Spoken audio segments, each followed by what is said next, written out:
Corona विषाणू संसर्ग रोखण्यासाठी राज्य शासनाने 31 मे पर्यंत टाळेबंदी जाहीर केली आहे।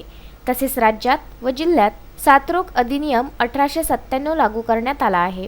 कोरोना विषाणूच्या अनुषंगाने रुग्णांच्या संख्येमध्ये वाढ होत असल्याचं निदर्शनास येत आहे। दुकानांच्या पूर्वीच्या सकाळी 7 ते सायंकाळी 7 या वेळेचा कालावधी दुकानांवरील एकाच ठिकाणी होणारी गर्दी थांबविण्यासाठी कमी करणे आवश्यक आहे। जिल्हाधिकारी सुमन चंद्रा यांनी जिल्ह्यात 31 मे पर्यंत जमावबंदी आदेश लागू केले आहे। तसेच मागील 7 मे रोजी दिलेल्या आदेशानुसार परवानगी दिलेल्या व प्रतिबंधित केलेल्या सर्व बाबींबद्दल केलेला वेळ लागू करण्यात आला आहे। प्रतिबंधित क्षेत्र अर्थात कंटेनमेंट झोनमधील सर्व दुकाने आस्थापना बंद असणार आहे। जिल्ह्यातील सर्व दुकाने आता सकाळी 8 ते दुपारी 2 या वेळेस सुरू राहणार आहे। त्यामध्ये किराणा, भाजीपाला, दूध व तत्सम, कृषी व बांधकाम साहित्य, सीलबंद मद्य विक्री इत्यादी दुकाने यावेळेस सुरू राहतील। तसेच जिल्ह्यातील वैद्यकीय आस्थापना, मेडिकल, लॅब, दवाखाने, ॲम्ब्युलन्स सेवा इत्यादी तसेच राष्ट्रीय व राज्य मार्ग, नगरपालिका परिषद क्षेत्राबाहेरील पेट्रोल पंप 24 तास सुरू राहणार आहे। जिल्ह्यातील नगरपालिका क्षेत्रातील सर्व स्टँड,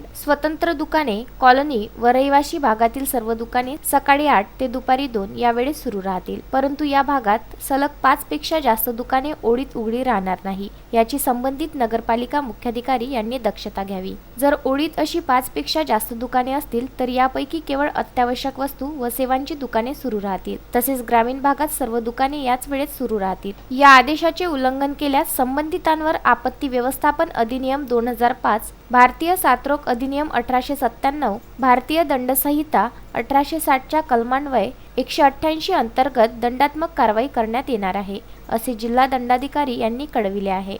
मोहम्मद फारूक, विदर्भ न्यूज, खामगाव।